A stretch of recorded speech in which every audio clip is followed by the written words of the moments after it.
I'm JJ Milner, Managing Director of Global Micro. Global Micro is the parent company of Flowgear. I was fortunate enough to co-found Flowgear with Daniel almost 15 years ago. And as a result of that, we were Flowgear's largest customer for many years. So we've seen it grow from its infancy when integration wasn't necessarily mainstream to what it is today. And I think when you saw Dan's presentation of Copilot, I think the potential of integration going forward, I think is immense and really accessible to everyone else. So what I'm hoping to do today is just to share with you some of the magic sauce at Global Micro and how Flowgear became a part of that, was a key driver of it, and to show you how we put it to use, some of the lessons we learned, and hopefully that drives some ideas in your own businesses. And some of the thinking, and we won't go too technical here. I'll leave that for the other guys. But if any of you want to get your geek on afterwards, we can unpack some of what makes this possible. Just a few data points. Over the last 29 years, we've done implementations for 4,500 customers. We come from a hosting background. We were the 5th largest hosted exchange provider on the planet at one stage, when people still cared about running mail servers. But that discipline of being a hoster and thinking about automation and what it could do for our business has kind of permeated everything that we do today. Today, we're a security and compliance business. Customers come to us when they want to manage problems like GDPR and POPI and NIST and CIS. And I'll talk about it a little bit later, when you want to start deploying things like Copilot, you better make sure that your security and compliance is well understood and well in control. And I'll share with you how we've used Flowgear to make that possible. We understand scale, 300,000 support tickets a year, and we're doing that with a team of under 50 people. Now that would not be possible if we didn't have automation and orchestration in everything that we do. And we could probably scale to double that without a lot of headcount. So we invest in some clever techies. So we have more devs now than engineers in our business, which for a Microsoft partner who comes from the managed services space, that's not the normal pattern. And that's really testament to the fact that we really believe that running everything as code, whether you've got a low code or a front end on top of that, that doesn't matter. But being able to be repeatable and deliberate in what you're doing, to have strong release management, and to cope with change in a repeatable, fast, and consistent way, that's going to make a huge difference to any business, doesn't matter what industry you're in. And today we have over 500 orchestrations running. I actually couldn't tell you where Flowgear is in the business anymore. There's so much of it. And I'll explain a bit later why that's happened and why it's a good thing, and why it's completely okay that I don't know all the places that it runs in the business. So, how do we approach integration? Dan shared with you earlier on some of the ideas around starting an integration project, building a catalog, making sure you understand the target systems that you're running on. But for me, there's some business principles around how we do this. And I have this saying in the business. I say, if you automate chaos, you don't get order, you get turbo chaos. All right? You just don't throw a tool at your business and hope that that tool is going to fix everything. So it's super, super important to have a feedback loop when you are going on an integration process to make sure that what you're trying to automate is a good process. And I don't know about you, we try to listen in the business. We listen to customers, we listen to staff, but we don't always get that right. And what we found is once we go down this process of building an integration and an orchestration, it actually provides a natural feedback loop from the business, because the hard questions get asked. Why are you automating this? Is that use case actually something you want to make go faster? Or maybe it shouldn't exist anymore. And so it forced us to be very consistent in our thinking and in each business process, each interaction around how we were doing that. So yes, we want to remove the manual processing, but you want to manage by exception as well. You don't want to cover every edge case. So with the number of customers we've got, if I could automate 4,400 of their interactions with the business every day, that's a pretty good hit rate. And the 100 customers who we've maybe had for 29 years, who we agreed to something that was different, for the right reasons or the wrong reasons, we've all made commitments to various strategic customers, large or small. You don't necessarily want to have those workflows handle the fact that this customer is in a different tax jurisdiction, or they need to issue a PO even after you've generated the invoice and go back and put the PO in for them because that's how their process works. Those you'll handle separately. So my advice to you just in terms of those integrations is look for what can be generalized. And then look at your process and say, well, maybe my process could change. Too many times, the business has this huge weight on the dev team or the integration team, depending on how you're structured. And the dev team has to fit every idea that was in there. Use that feedback loop and simplify down. And if it absolutely must be the case, maybe treat that as an exception. That's also okay. Because you may change what you want later on. Be careful what you wish for. The dev team they'll deliver it. And then that might affect the flexibility that you can have. And when you do this, whether it's generalized or not, don't have a black box. Right? Everyone says, I want this button that I push and I get paid. Right? Or I push this button and I get my sales orders.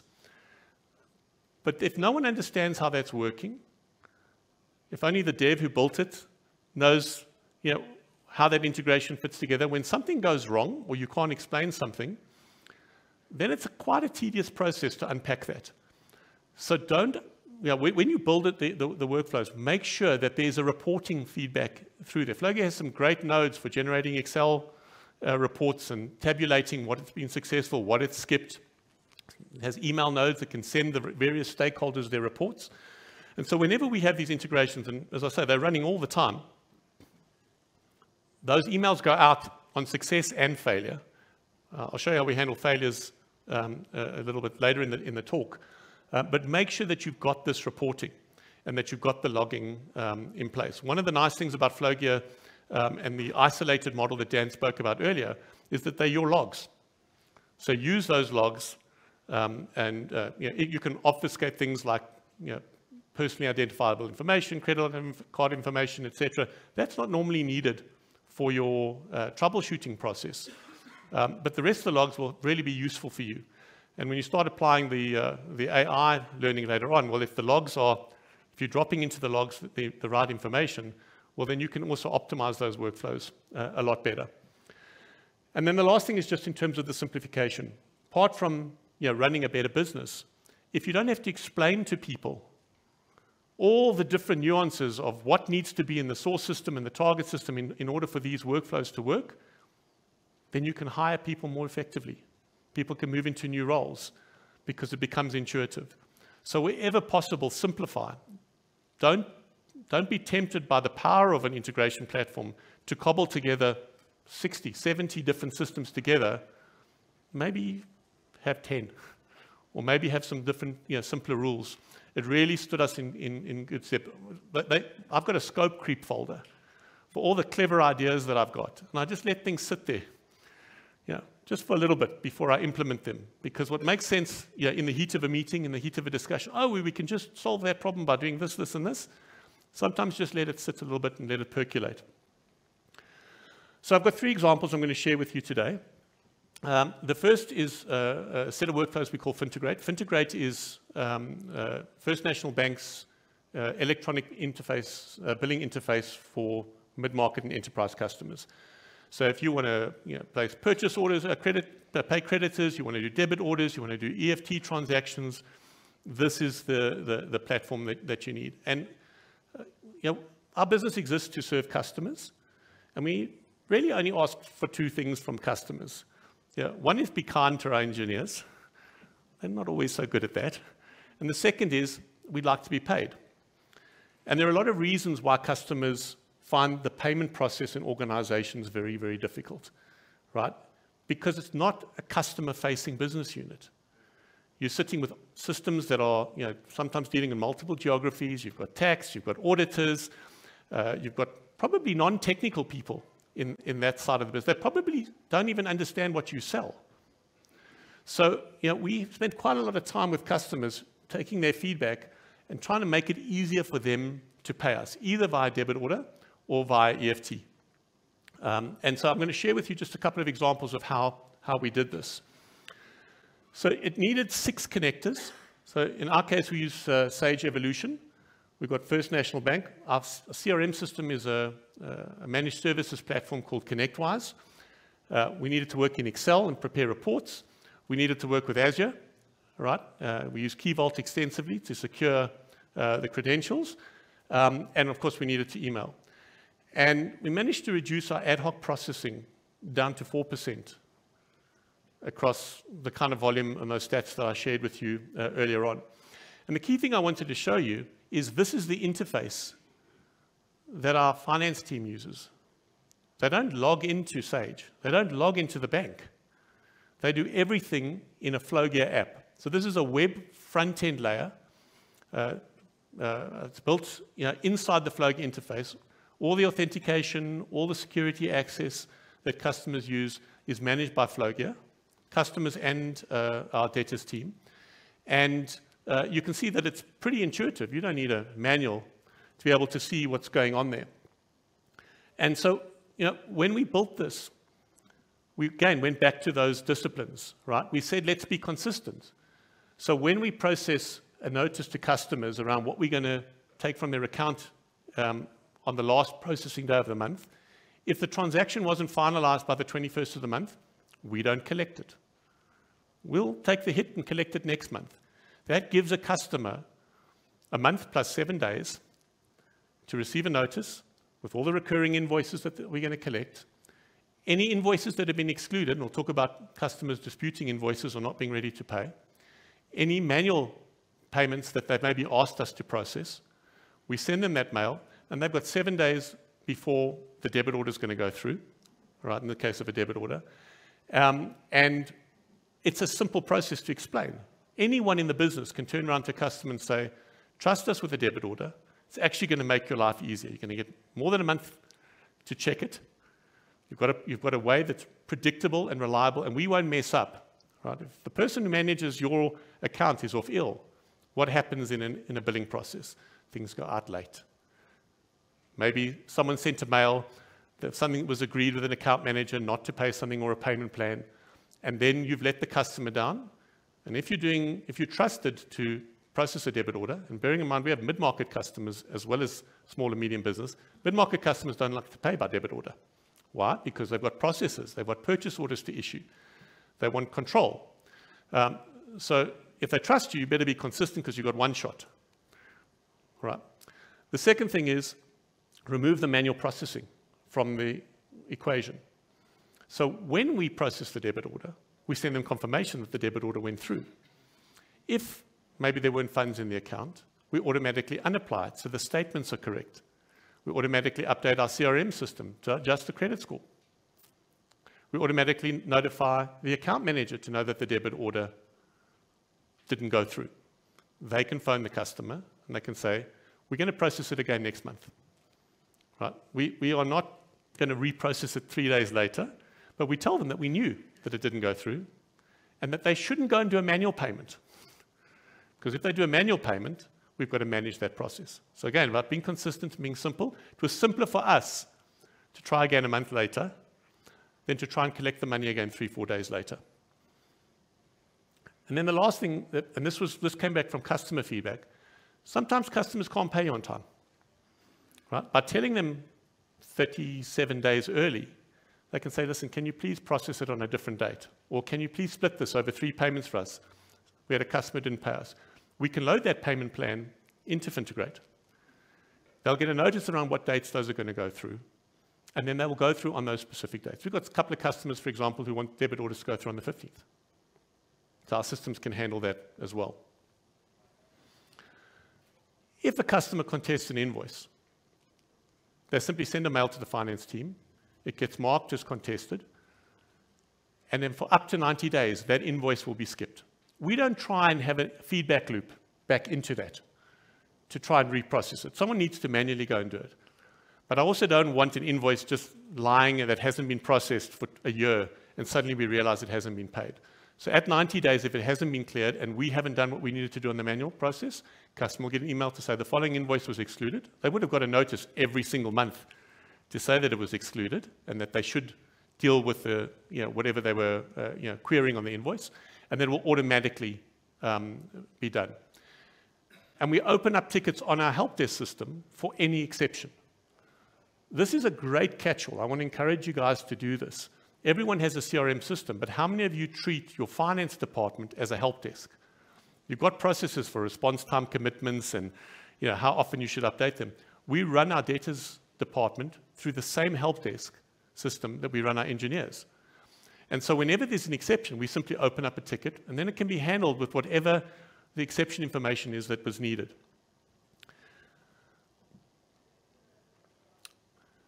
So hand in hand with Fintegrate, we have exceptions.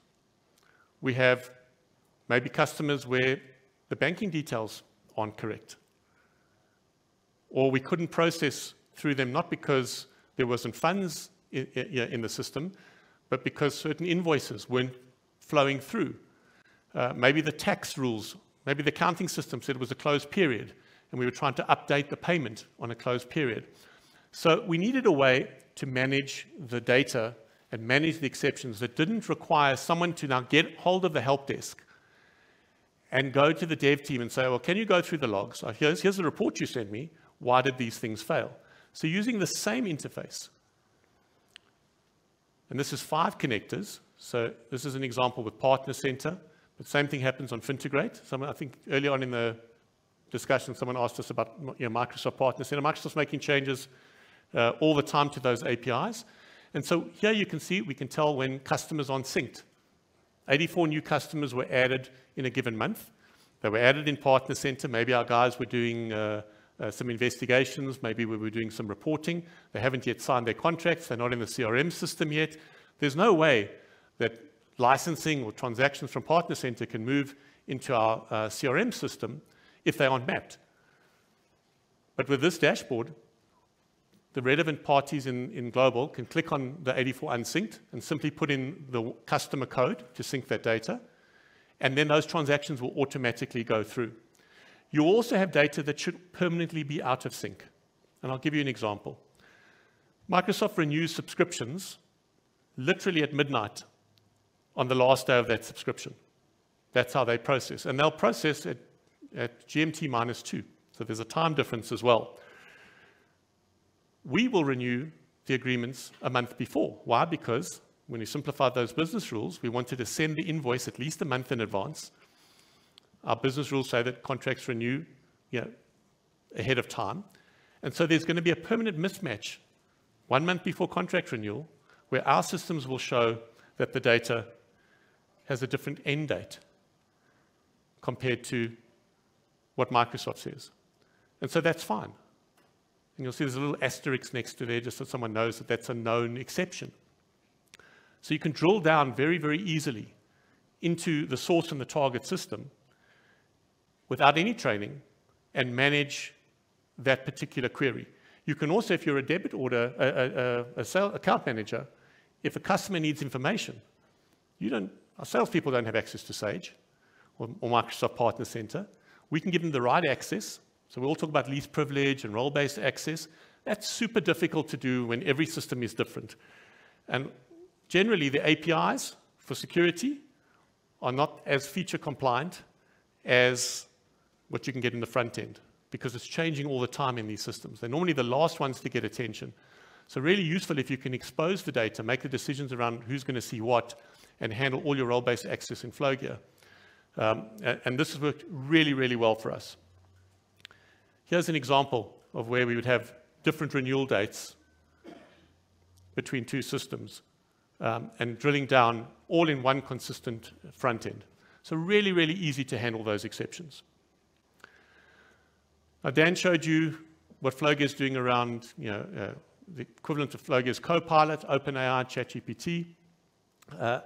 As a security and compliance business, we've got customers asking us how they get ready for Copilot. And the disciplines to get ready for Copilot are the same that you needed to get ready if you wanted to comply with ISO 27001, or if you wanted to follow GDPR best practices, or POPI. So customers should have been doing a lot of this beforehand. But let's face it, South Africa's had its challenges. We've just come out of COVID. We're still dealing with load shedding. Businesses almost did the minimum to get to cloud as quickly as possible. And security and compliance is on the wish list. Now they want to take advantage of AI. And before they turn that on, there's some risks. If I ask Copilot, what was JJ's salary this month? Microsoft's clever enough to say, sorry, I don't share salary information. But if I said, please give me a list of the expenditure spent on employee expenses for this month, if those management accounts weren't secured in my OneDrive folder, Copilot will return that data. It doesn't know that you're not meant to know or have access to that data. So before it was okay to be secure in obscurity. So what do customers have to do to solve that problem? They need to label the data. They need to mark data and make sure the security access is correct. They need to implement conditional access and zero trust. All the things that we as Microsoft compliance partners have been talking about, and we need it anyway.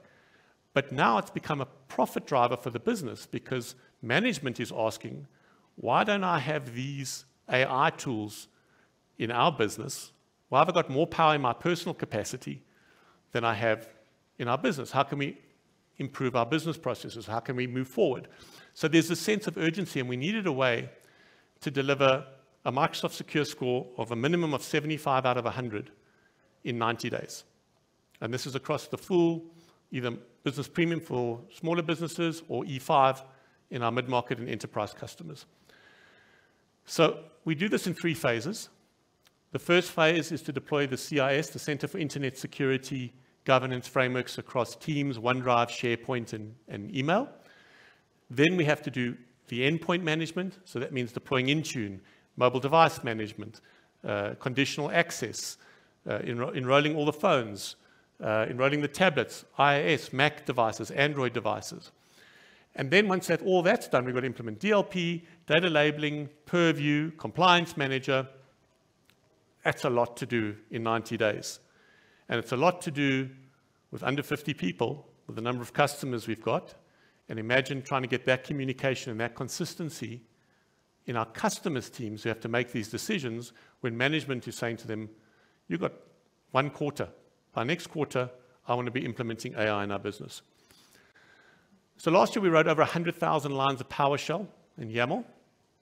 It looks like this. It's really user-friendly, right? And that's because there's 2,500 settings that we need to configure in a Microsoft tenant in order to get them Copilot ready. So this is managed in Azure DevOps. So you can either use GitHub. We use Azure DevOps for our source control. And we only wanted our security architects to work in this space. Why? They understand the responsibility. We also have pretty high access with service principals into our clients. And we didn't want our engineers who actually understand the implementation of the code, but they also, I don't know about you, but engineers are intellectually arrogant. The rules apply to everyone except them, right? Compliance is not a word that engineers typically do well with. So we didn't want them anywhere near our source code. And we also wanted to be able to follow disciplines for release management and code reviews and all of that.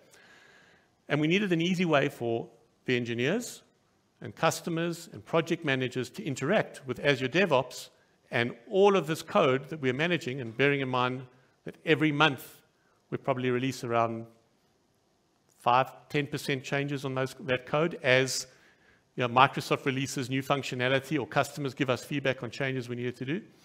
So we want something to look like that. That's a complete front end to Azure DevOps. And what it does is it reaches into our CRM solution, ConnectWise, and it knows what phase in that 3-phase journey a customer is. So M365 Plan 1 is the first phase that we do for a customer. So it knows which elements of DevOps, which section. So you can see CIS, Center for Internet Security, L1. This customer has got 34 settings that need to be applied. And we don't have to worry about locking down DevOps and giving people access to certain folders and any of those areas. We've got a core team of security architects alone that have got access to DevOps. And the last item there is we can drill down into the compliance reports, and we can email those out to the project teams. Very, very easy for us to manage at a macro level how all the customers are moving through that compliance journey. So what's the magic sauce that made these projects successful for us? And if I can point to one thing, it's that we've made integration and automation part of the DNA.